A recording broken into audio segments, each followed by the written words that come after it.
Hi, welcome back to the Little Bang Discovery Club. I'm Wendy from Children's Discovery in Sydney, and this is session 4, which is all about a science fair. We'll get to that in a moment. Just a reminder that the children are the junior discoverers doing the thinking, and the grown-ups are their lab assistants helping them. And once again, probably be a good idea to pause the recording after I show you how to set up the experiment and then to go and try it. So what is a science fair? Scientists usually let other scientists know about their discoveries at a science fair, where they all get together and talk about what they've just discovered, or they might publish their work in a journal. Now, if this was a face-to-face Little Bangs like normal, you would have all tried an experiment through the week and then you would tell us about it today. But this is not a normal Little Bangs, so we can't actually have our science fair the way scientists do. But perhaps you've got friends that you might phone and talk about some of the science experiments that you've done, a bit like a science fair. Now, we're going to have a look at what happened in the experiments I showed you last time. So here I've got my little magnet on the back of my fish, and if I'm going to test what it will stick to and what it won't stick to. So I've got some things made of different things here. I've got a ruler made of wood, and I'm going to make a prediction that it won't stick. So if I try and put it on, no, it doesn't stick. So I got an expected result. I've got a chopstick made of plastic, and I'm going to predict that it won't stick. Try putting it on. No, it doesn't stick. I got an expected result. Now I've got a spoon made of metal, and I think that magnets stick to metal, so I'm going to predict that this time it will stick. And if I put it on, yes, it does stick. So I got an expected result. Now, what about this metal can? Metal, magnets like metal, let's see. I'm going to predict that it will stick. No, it doesn't stick. So magnets don't stick to every metal. This is an aluminium can, and magnets don't stick to that. But my spoon that it did stick to has got iron in it, and that's one of the metals that magnets stick to. So if you had your magnet sticking to things around your place, it's probably because they've got iron in them.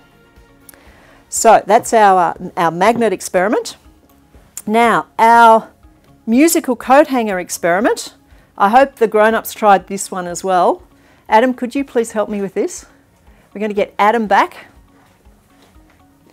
to hang the coat hanger from his fingers. Am I going to get the loud gong again? I hope so. Right. So when we tap the coat hanger, just a light sound to us, but when Adam puts it in his ears, he gets a, how would you describe it, Adam? Like being underneath a giant bell. Okay, so a huge, big sound. Huge, big sound. So what's making the difference? What's been different to how the sound is getting to my ears, which is where I hear sound, to how the sound is getting to Adam's ears? You know, Wendy, my fingers, I can feel something in my fingers when you hit the coat hanger. Can you? I can feel my fingers wiggling. Your fingers are wiggling. Do you know what the special word is for that? When we hit something and it starts to wiggle or move backwards and forwards, do you know what that word is? That'd be a vibration. That would be a vibration. So when we strike the coat hanger, it starts to vibrate or move backwards and forwards. Now, how does the sound get to my ears when I'm not holding the strings, or to Adam's ears when his fingers aren't in his ears? What happens is the coat hanger vibrates and hits the air next to it, because the room is full of air, even though we can't see it. Hits the air next to it, which vibrates, hits the air next to it, which vibrates, hits the air next to it, which vibrates, and finally gets into my ear, to my eardrum, which vibrates. But you can imagine the vibration, it's happening all around the room, so that the vibration is spreading out, so the bit that gets to my ear is quite small. But when Adam's got his fingers in his ears, and we make the coat hanger vibrate, it makes the string vibrate, which makes his fingers vibrate, so that the sound is actually getting to his ears along something much more solid than air, and therefore it's a much louder sound, much more resonant. Awesome. Thank you, Adam.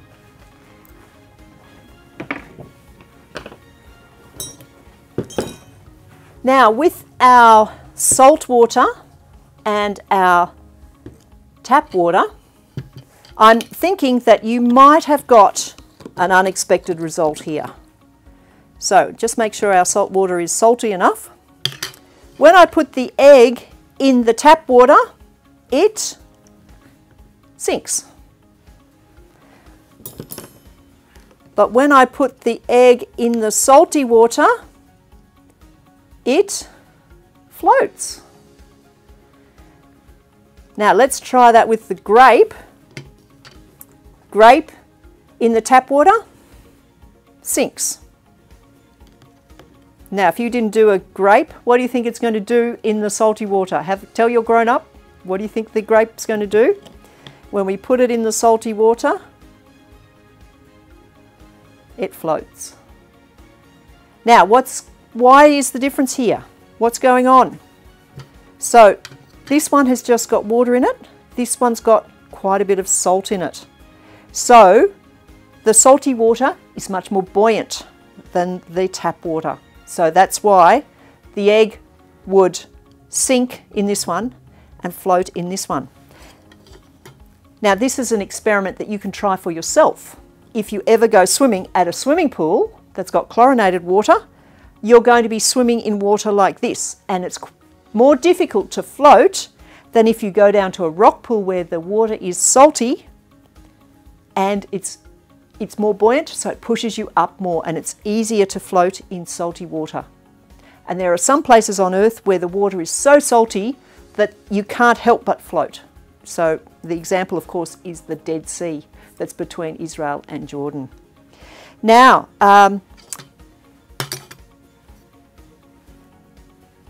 there's an old test for how fresh eggs are. Mostly these days, we buy our eggs from the supermarket and it has a use-by date on them. But long ago, when people used to keep their own chooks, they used to get their eggs, and if they put it in the fresh water and it sank, they knew the egg was good. But if they put it in the tap water and it floated like it just did in the salt water, they knew the egg was not good, because when eggs start to go bad, they make a gas inside them, and that makes them more buoyant. So if you ever put an egg into tap water and it floats, you don't want to open it because it's going to be very smelly. It's going to smell really bad. All right, now let's try our last experiment, which was sink and float with our pieces of blue tack.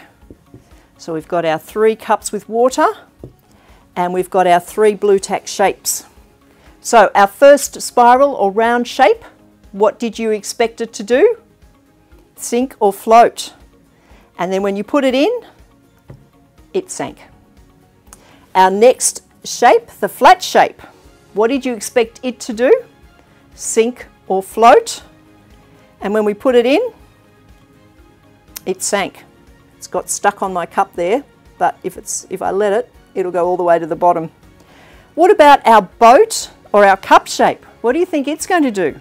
Sink or float? Now if we put it in very carefully without getting any water in it, we can get it to float. So the same strip of blue tack, you might remember, the same amount of blue tack but made into different shapes will determine whether it sinks or floats. So the shape was what was important. And that is why boats that are that sort of a shape but are made from very heavy materials like iron and steel will actually float even though they're so heavy. If they were a different shape, they wouldn't float. But then if you get water in your boat, then it will float. When it's filled up with water and no longer filled up with air, it will sink. Okay, so now I'm going to show you some new experiments to try this week. Now we're ready for our new experiments.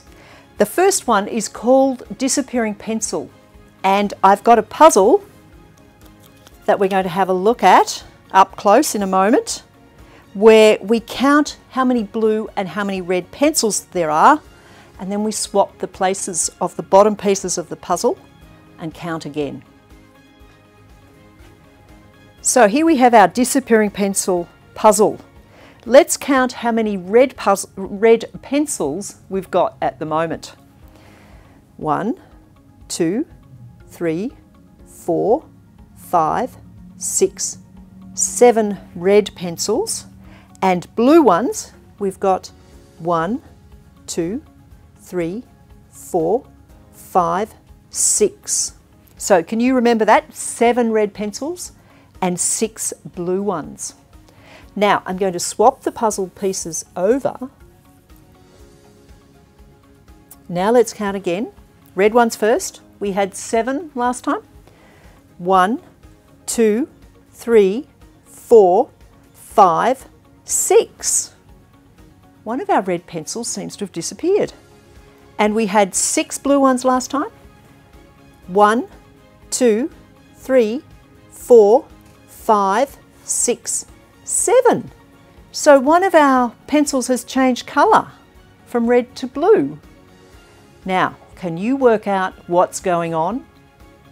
Have a talk with your grown-up and see if you can work out how the pencils have changed colour.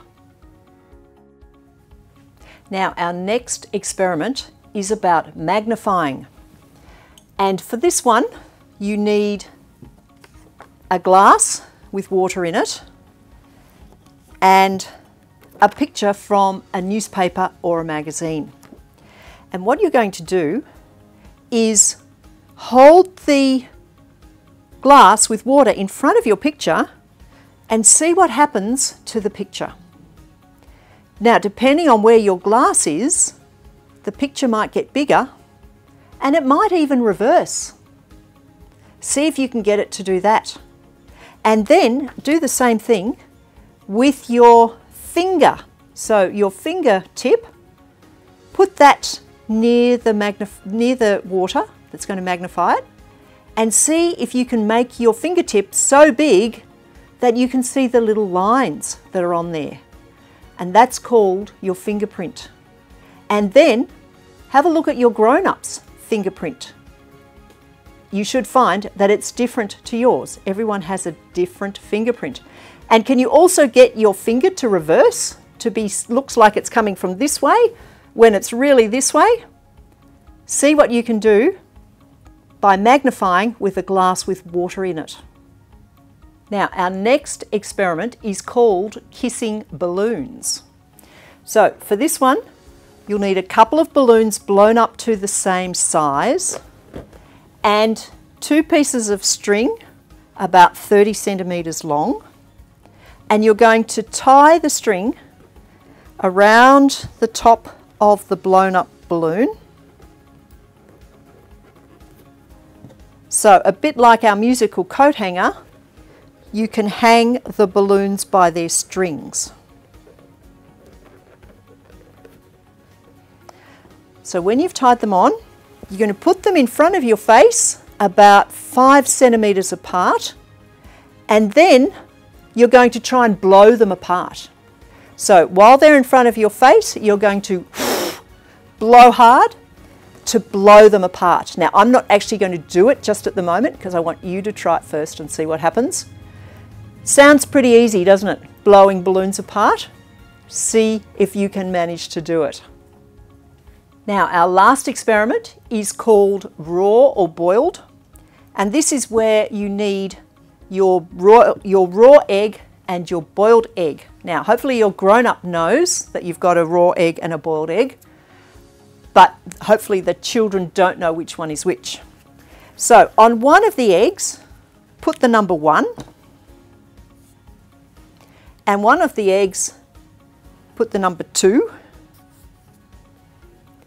and you're going to try and guess which one is raw and which one is boiled, but without breaking the shells.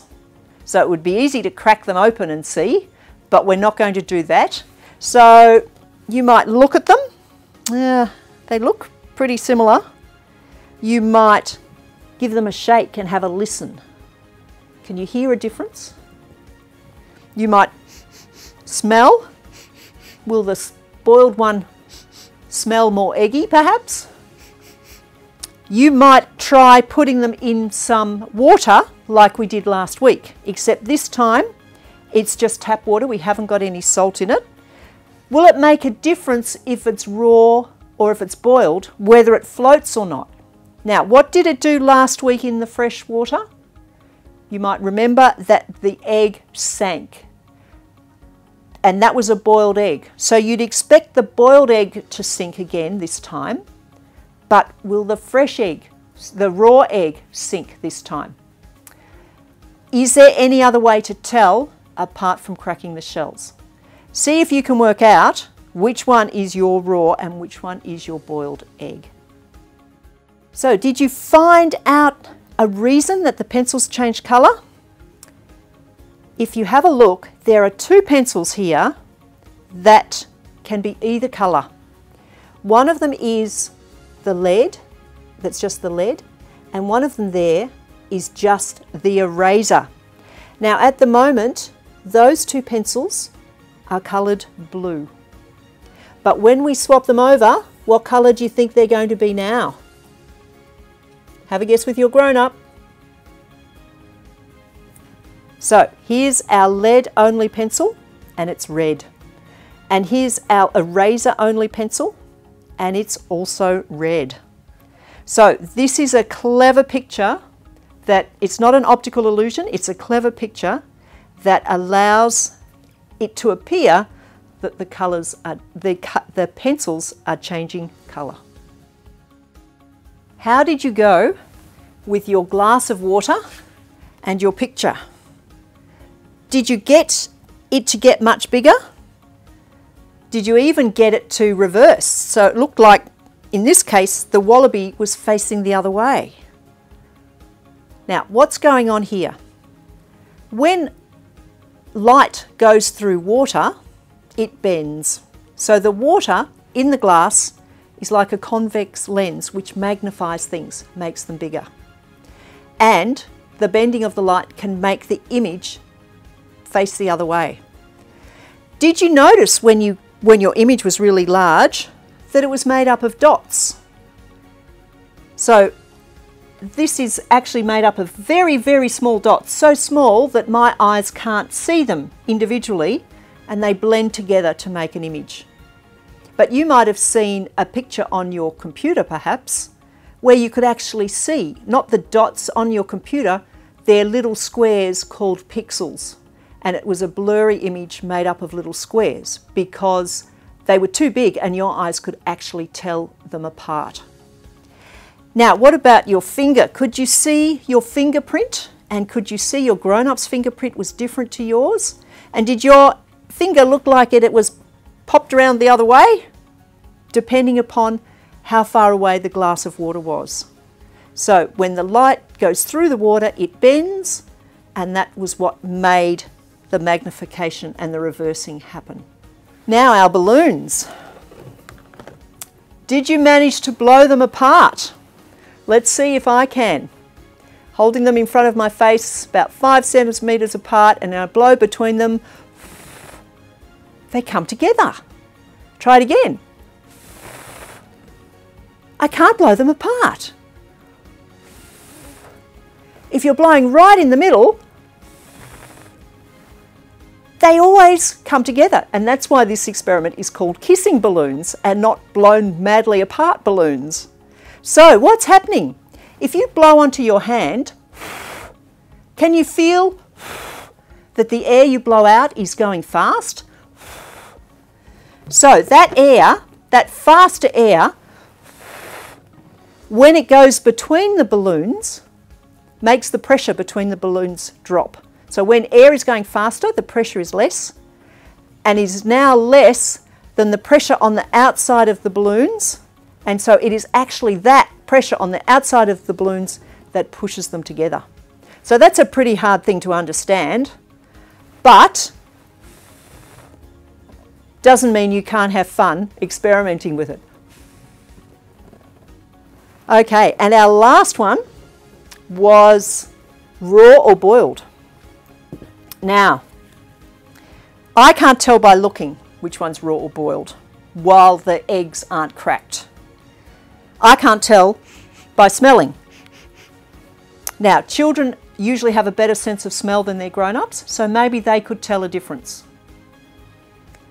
I can tell a little bit by shaking, especially if you've been shaking for a long time, because the raw egg is getting a bit mushed up inside there from all the shaking and starts to wobble around. So I can actually hear a bit more of a wobble coming from my number 2.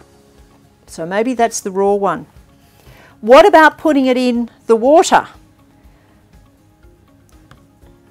Sinks to the bottom. I think this might be my boiled one. What about the raw one? Will it float because it has been cooked? No, it sinks to the bottom as well. Now, there is a way to tell that's really easy that I haven't shown you yet. It might be something that you already knew. If you didn't already know it, I doubt you would have guessed what to do. So I'll just dry my eggs off. And the way to tell is to try and spin them. So if I spin this one, oh, it spins really well. If I try and spin this one, it hardly spins at all. So which one then do you think would be the boiled egg? And which one would be the raw egg? Do you think the one that's solid on the inside would spin well, and the one that's full of thick liquid on the inside wouldn't? You'd be right. So my boiled egg is number 1, and my raw egg is number 2. So what I could hear slightly was, in actual fact, my raw egg slightly swishing around inside there. So this egg that's boiled is solid all the way through, and when you spin it on the outside, it will spin really well. The raw egg, which is still mushy in the middle, doesn't like to spin. Now, why didn't we get a difference with our cup? Why didn't the raw egg float? It's because even though this one's raw and this one's boiled and now solid, so this one's still liquid and this one's solid, they still have the same amount of egg inside them because we haven't taken any out. So that means they're both going to sink in the tap water as long as they're not going off, like I explained last week. So, well done all our families.